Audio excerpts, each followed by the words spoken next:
how many guys in here have an Apple product? I see them all over. I see the Apple logo on all these MacBooks. I have tons of Apple products, whether it be my iPad, iPhone, MacBook. I love Apple because of how innovative, simple, and clean their products are. There's something about Apple that it just draws me to them because of just the display of excellence they have, and it's something that I think Apple was.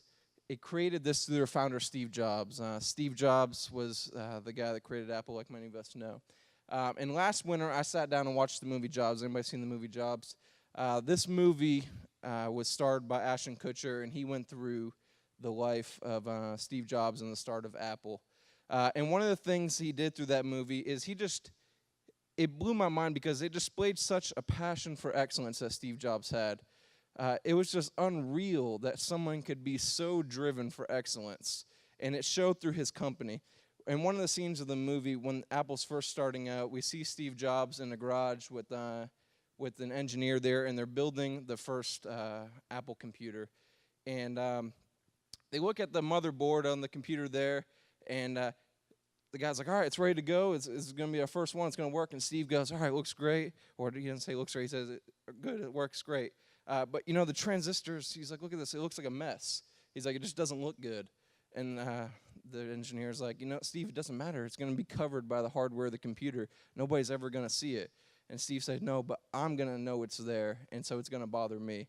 And so Steve set that standard for excellence through Apple all the way through, and they've just since then always been that simple, clean, and excellent company. And so now the reason that Steve Jobs really just blew my mind was I began to think of in terms of ministry. What if one of us or what if someone got a hold of that passion for excellence in their ministry? What would that look like? What type of ministry would that be if we were so passionate about excelling in our ministry like he was in his product? And it's funny because as I was putting this together, Scott put it on Twitter. He said, if a new kids pastor came to replace you, what would be the first thing you would change or they would change? And he said, do that this week. And so I interpreted that as, what areas of your ministry are you not displaying excellence in? What areas of your ministry are you not doing enough to get by? You're just doing enough to get by. What areas are you just kind of slacking on? What is going to be that first area that someone comes in and goes, this area needs help? And that's the areas that we need to make sure we're displaying excellence in all the way through our ministry. So he has this quote. It is Steve Jobs, be a yardstick of quality. Some people are not used to an environment where excellence is expected. So today I put together a quick presentation about being a yardstick of quality.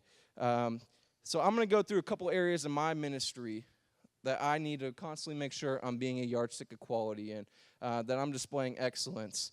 So whether or not these relate to where you need to demonstrate excellence, I think it's areas that I need to. Maybe you can learn something from it.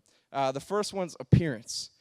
Now, I know when we're talking about ministry, saying appearance may seem a little shallow, but like, Joe, you're kind of missing the point. That's not what ministry is about. It's not about our appearance. And I agree with that. I don't think ministry has much to do with appearance, but our culture doesn't agree with that. Our culture sees and goes for what they like. We buy all these Apple products because it's excellent. We go to some of these mega churches because they're excellent. Their appearance is excellent. People are drawn to excellence. And so when we're going through our environments, JP mentioned that, people want this clutter-free, this nurturing environment for their kids. And the same goes for us as our ministry. He said that every guest of your church is going to build their first impression of their ministry within the 7 minutes. I had another quote that says, people make 11 decisions in the first 7 seconds of contact, from New York University. So within 7 seconds, they're already constantly making decisions. They're already constantly looking at your ministry. They're constantly judging how you're doing things. They're looking at, if this is a place I want to put my kid in, they're looking at, is this a place that my kid's going to be safe? And so immediately, they're making these first impressions.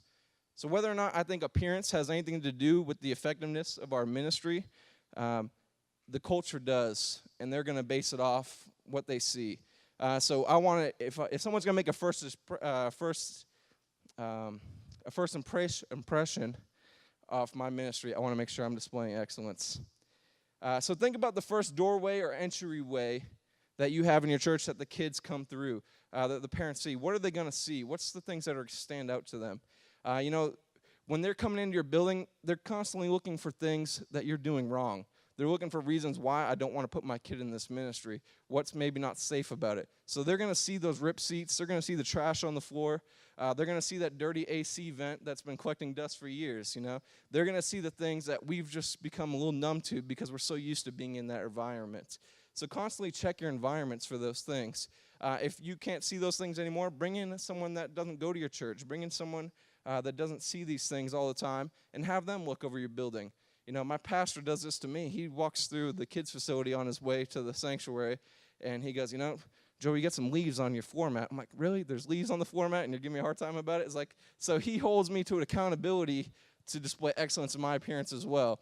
So find someone that doesn't go to your church or something, and have them break down the things inside your appearance and see where you're lacking. And don't complain about those things that they find. I don't know about you, but I can't afford to bring in Wacky Worlds or World of Wow, whatever, to go and theme my environment. But I can afford a fresh gallon of paint. I can find the broom closet to sweep up a little bit. I can scrub the floorboards a little bit. I can do things to increase the appearance of my church so that I can help that first impression of that parent, so where they can give me the chance to minister to their kid. So if you're unsure what you're saying, bring someone in and do something like that. Who said it? JJ said a ministry about excellence. A company that displays excellence is Disney World, and we all know about Disney World and how excellent they are in things. I found something interesting about Disney World that even goes beyond my idea of excellence. And every night when the park closes, they have a cleaning crew come through, and part of that cleaning crew is a group of painters. And they go through all the rides. They go through up and down the main street. They look at all these statues, and they touch up paint on any area that saw a little bit of wear. They found the scratches, and they touch up those areas just because they saw a little bit of wear, because they want that next person to come to have that same experience as the one before. They want to display excellence in their appearance. Imagine if we did that in our ministries just once a quarter. Imagine if we went through our environments and just touched things up. Imagine if we just looked and said, man, I could really fix this up. I could really make this room look a little bit better for these parents. So go through and be excellent in your appearance for your visitors. But there's another area. A lot of us, we want to make sure the visitors have a nice appearance. But it goes on that if you have a nice appearance for your team, a lot of us, I don't know if you guys have closets that are just a mess. I think that's Kids Ministry 101, to have a messy closet. I think we adapted that as kids, where when we were told to clean, we just shoved it under our bed. In this case, we do it to our closets. And so when our team members go in their closets, I think it kind of gives them okay, well, this is this messy closet. But what if they open that door and that closet was just organized? What if they open that door and that doesn't just looked amazing? What is that saying about your ministry, that you're displaying that type of excellence all the way through? Steve Jobs has another quote that says this. It says, when you're a carpenter making a beautiful chest of drawers, you're not going to use a piece of plywood on the back. Even though it faces the wall and nobody will ever see it, you know it's there. So you're going to use a beautiful piece of wood on the back. For you to sleep well at night, the aesthetic, the quality has to be carried all the way through. So carry that type of excellence all the way through your ministry. Carry that type of excellence in your appearance all the way through, even to the closets. Show that you're displaying that type of excellence all the way through. The next area I want to talk about is communication. Communication. This is my hardest area. The Lord has blessed me with a strong introvert personality. I have no idea why. If you've talked to me this week, you probably realize I didn't talk much back, and that's just how I am. I don't know why it is, but that's just how I am. So I questioned God. I said, God, you're going to call me to ministry. I have a trouble just talking with people. I'm a terrible communicator. So what am I doing in kids ministry? I said, Lord, you've given me the ability to be great with technology. I can learn any software. I can do any of that. What can I do something in that field? But he held my heart to kids ministry. And, he placed something, he gave me a testimony growing up. And so I have something to share to those kids. I have a reason to preach to those kids. And, even though I'm not the greatest communicator, I know I have a message for them. I know that God has placed me where I need to be. So I need to be excellent in my communication. Even though it's not my strongest suit, if God called me a kids ministry, I know I need to be excellent in it. And the first area that I know need to be excellent in my communication is with my team. I've learned that you can be the greatest storyteller, the biggest creative mind, or whatever else in ministry it is. But if you're not communicating effectively with your team, your ministry is going to struggle severely. You need to have that communication with your team. And I learned this getting into ministry. You know, I was called into ministry about early high school, and I instantly jumped into serving in the church there. And so for the 8 years through high school and college, I was in a kids ministry service every Sunday. And so I learned how to put on a great service. I learned how to put on these great events. But one thing I didn't really get much opportunity to do was lead teams. And so when I took my first position, I realized quickly that being a kids pastor is a lot more than just teaching kids on a Sunday morning. It's communicating to a team throughout the week. It's communicating the vision. It's communicating our expectations. It's communicating to build a relationship with them. So that was one thing that I failed to understand, but I've been learning. So I know I need to be excellent in my communication with them. It forced me to be intentional with my communication because I know I'm not the greatest communicator. I would sometimes sit in my office and go, okay, I know I'm going to see so-and-so today. What can I talk to them about? I had to be intentional in my communication with them in order to be excellent in my communication. So through my communication, I was able to find people on my team that wanted to be there. I was able to find people on the team that didn't want to be there just because they've been there for so many years, and that's where they got plugged in.